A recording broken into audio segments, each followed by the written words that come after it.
Come over here. All right, let's go ahead and get started. So we just had a wonderful beforehand lecture on the dog year, the Earth dog year.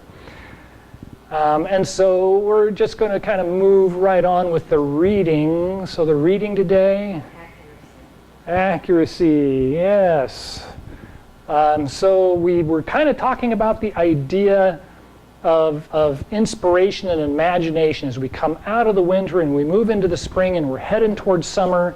We've got to have some plan together, and we should also reflect on our previous plan to see if we're where we thought we were going to be.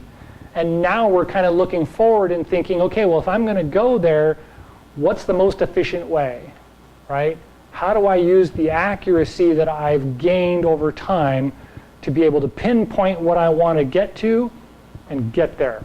Smooth, clean, as efficient as possible.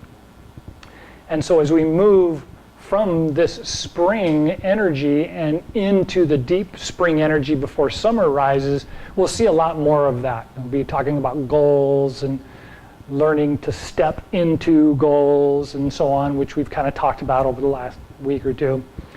And so that just kind of continues with this energy, but now we're actually starting to form some path out of this imagination and inspiration that we gained from this sprouting yang that's coming out of the ground and it's just showing up everywhere. Any thoughts about that? Right? So food's really fun this time of year because our taste buds are starting to come back from the winter. You probably noticed that as the foods start coming around, it's like, ooh, that tastes better than last year, you know, just simple things like that.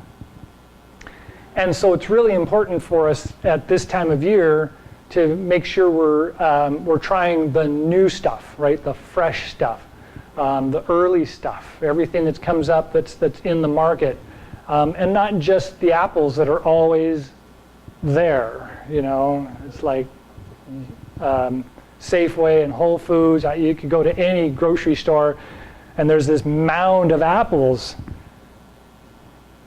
Where did they come from? Why are they still here? I mean, they were all winter. Those apples were, you know. And so it's important to understand that while those are really good for our diet, right now it's really important for us to get the local fresh stuff, right? So most of it's kind of sour and or bitter. So we've got dandelions and spinach and miner's lettuce and some of the early kohlrabi, some of the early or late winter squashes and cabbages and some of the cold weather lettuces and stuff. They're starting to phase out to some degree. Eat them. They're really, really good this time of year because they balance out the liquids in the body and they help to flush out the winter's stuff before the summer stuff. Right? So our bodies accumulate nutrients and so on, but that needs to be circulated through the body on a regular basis. So if something's in there and it's been there all winter long and you just keep eating the same stuff, it's stagnating. So you need to eat the fresh stuff to kind of stir that up and get it either put into the cells or moved out of the body so that the new stuff can come in. Right? We got that plan. Soups are still good. Stews not so much, but miso is really good this time of year. Seaweed is almost always good, just not a bowl full of seaweed, a little bit of seaweed. Anything on food or diet? Any questions? Okay. So we're moving into movement. As the last couple of weeks have seen, we're up, we're moving around, we're trying to find our balance, we're looking at the way things move, and we're trying to see the rhythm in everything. Did I send the email out from my herbalist, Sean? I don't remember. Okay. So this time of year, you want to take some time outside, and if you wear glasses, take them off. If you don't wear glasses, lucky you, just kind of stare off into the distance and relax the body and then soften the eyes and kind of look close and look far and look close and look far and try to see how nature's rhythm is happening in everything. There's a pattern that's forming, and we could use math to analyze it, but the reality is we're used to seeing it and it's in our innate nature. And so if we sit quietly and breathe and just kind of move in and out of focus, we can see these natural rhythms happening in the sky, it's happening in the clouds, it's happening in the trees, it's happening on the ground. And we just want to take some time to experience them, open our mind to them, allow that to just kind of be okay for a few minutes, because it re-stimulates the natural rhythm in the body that connects to nature. And we have to stop and do that every once in a while, and the spring is the best time. And so it's just coming out, right? We're still seeing bare branches with stuff on them, right? Instead of just this floral arrangement that's just always, ever present. It's not. It's dead and it's now coming back. And we want to experience that again. And so with that, what we find is the movement in the body starts to pick up these rhythms. So we've been talking about how the rhythms come together. In balance, it's a real natural rhythm. It does that pendulum kind of movement. In the arms and in the chest, it happens in the rhythm of breathing. And so we move as we breathe,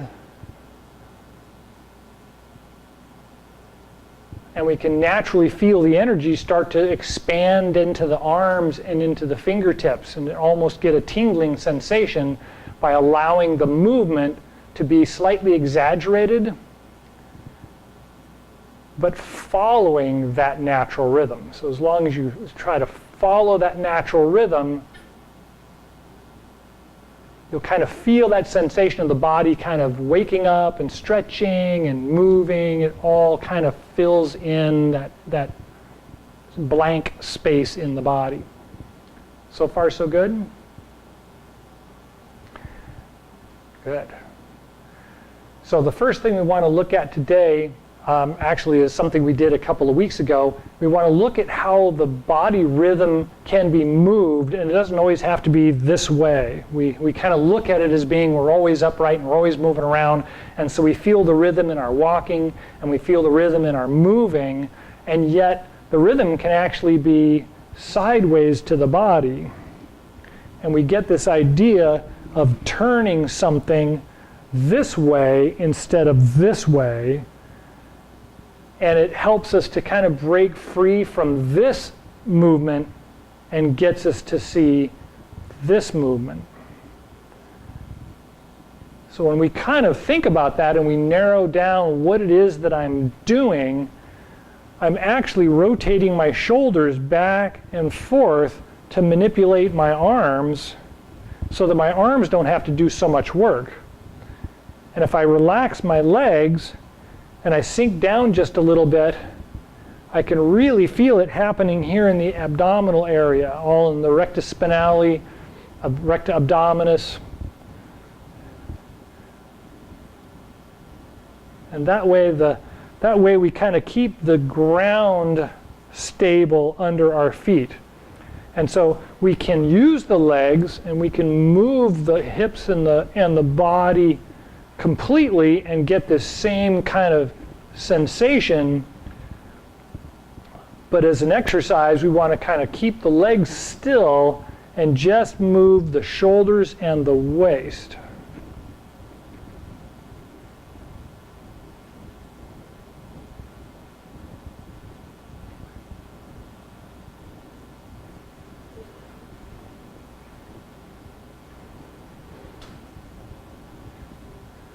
Is that making sense? Right? So make sure to bend your knees, kind of sit down and lock in the hips so they're not moving, and think about that turning of the waist and the shoulders.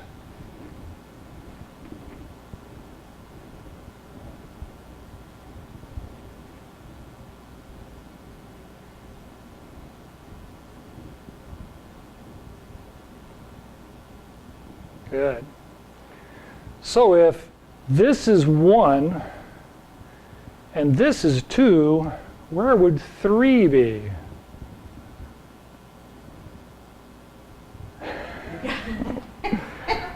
Right? So along this line is 1, and along this line would be 2. 3 would have to be like this, right? So it's the idea of the compass. North, south, east, west. Well, then diagonals are next, right? Because the Bagua is the 8 directions, not the 4 directions. It's 8 directions. And so if we have the pattern can move diagonally, we start seeing this natural rhythm that the martial arts use. It picks up and it lifts up and out. It pulls in and down, right? It's got this natural character in it that we see in more of the martial arts, right? In our daily chores, it's up and down, it's left and right. You start working diagonals, and now you start seeing what? Sowing seeds all of a sudden shows up, right? All of a sudden we're moving from down to up and from up to down, and we're moving along this diagonal line along with the body.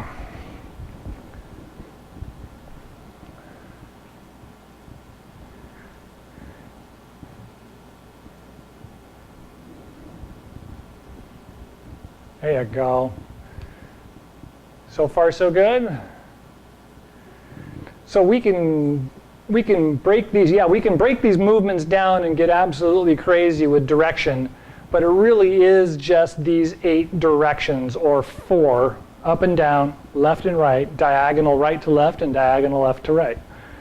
And that's the dominant set of moves in most of the martial arts, and as well as the Qigong, Tai Chi, all those kinds of movements. And so find that, play with that a little bit in the day. You know, not any later than about 6 o'clock. You don't want to get too late into the evening, especially this time of year. We want to be able to rest, and we want to get the body and the mind in a pattern of resting, because when summer gets here, it's going to be really hard to get the body to rest. So we have to have a pattern. We got to have a pattern built up so that when it gets here, we can go, yes, it's busy, it's lovely out, the sun is still up, I need to lie down. And you can actually go to sleep. Otherwise, you won't go to sleep. You'll be like me and sit up for hours. Okay, so any thoughts on that movement? On that pattern of movements? No? Okay, so the next thing we want to look at is back to the legs, because the legs are really, really important. We don't walk on all 4s, we walk on just our 2 legs. And so it's really important to think about what is working and what isn't working with the legs, the feet, the hips, and try to make sure that we get some circulation in them. And so the earlier today, we just did this exercise without moving the hips, right? I'm trying to hold the hips still, and I'm trying to turn the waist. So this time I'm going to hold my hands still, and I'm going to turn my waist by bending my knees and turning my ankles. I'm not actually moving my feet. I'm taking my knees and I'm pointing this way, and then I'm taking the knees and pointing them that way, and I'm letting the hips roll smoothly with them while I'm holding my rib cage still. So I'm going to be in this position, and I want to roll my knees. So now try and make circles with your knees. And then the opposite direction.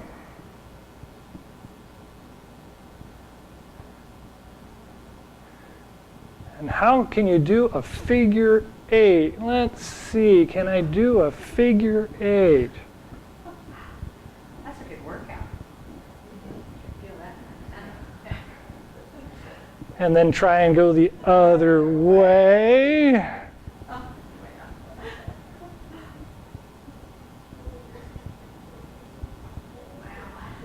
Okay, that's your first class in hula. Okay, so how much time do we have? We're like out of time, aren't we? Yeah. Darn. Thank you, Maria. Okay. So let's go ahead and do the standing gong for a moment. Sink the energy that we just stirred up and let it straighten itself up and connect down to the feet and then down into the ground. Open the chest and lift up the chest slightly while still feeling the connection running down through the feet and into the ground.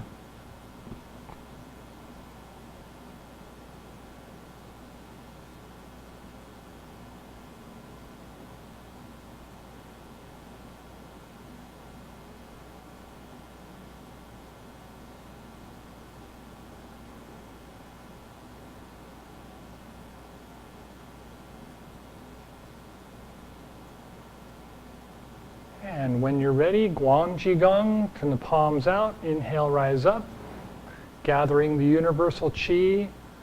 So.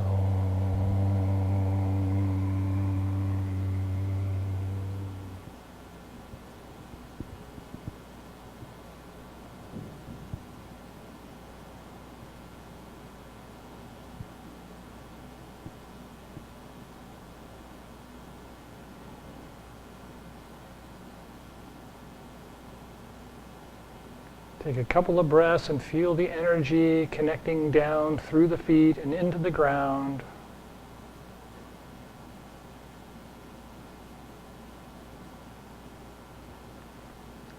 And when you're ready, again, inhale, rise up. So.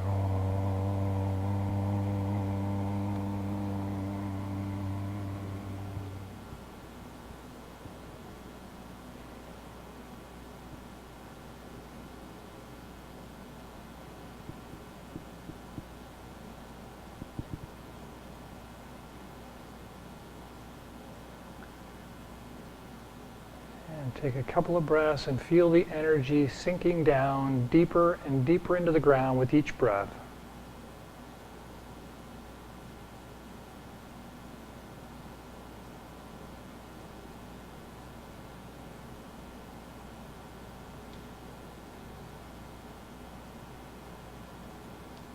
And one more. So.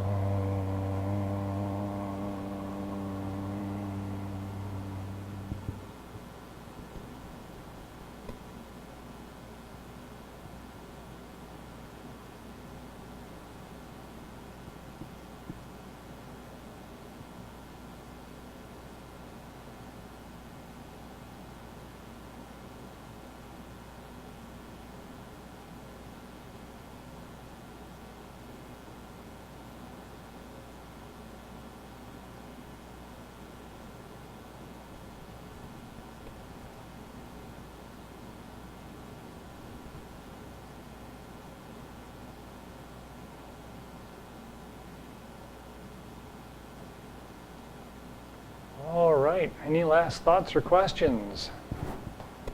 So the Do Chi exercise is still really good. So if you got a little too much stimulation throughout the day, just do a little bit of Do Chi exercise.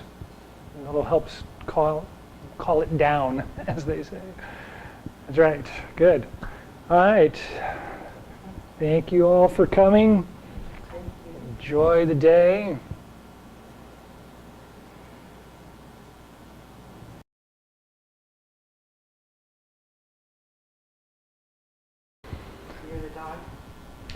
The year of the dog. Year of the earth dog. Yeah, earth dog. You'll probably notice there's a lot of people that are suddenly passing away at 58 and 59. And 60. Yeah, 58, 59, and 60. People are just dying out of the blue, you know. And so that's one of the really weird things about the dog. So the dog is a very familial animal, right? It loves to be in groups. It loves to be part of something. And when people are doing something, they'll go along with it. You know, they'll go, yeah, okay, we're all going, let's go. And they know how to rest, right? So if you've got a pet, you know that the dog knows 2 things or 3 things. You want to go out and walk? Let's go, you know. Something to eat? I'm there, you know. Need to rest? Boom. The dog is down. It's like, yep, you know. And so, ironically, most of the people born in the dog year, that's the 3 things they know, right? Oh, you want to do something? Get it done. Oh, it's time to eat? Good, all right. I need to rest, you know. And so when somebody's really close to either death or has a human issue, has a body issue, you can just lie down and go to sleep. And that's, you know, not wake up. Because it's an earth dog year. You're so close to the earth, it's just like, okay. And so we're also seeing masses, and not like, you know, the gun thing. We're seeing groups of people who seem to be happy, all expiring at the same time. These people that drove their SUV off the cliff, Oh, yeah. right? They all died. We had a bus accident, I think was in Argentina or something. Most of them died, just boom. And so there's going to be a lot of that, even though this is a great year for community and, you know, and people agreeing on things and making action happen, like the students all walking for gun violence and all that kind of stuff. All great this time of year, but with that are this other side, right? You got to have both sides. So there's a lot of that going on. Is Greg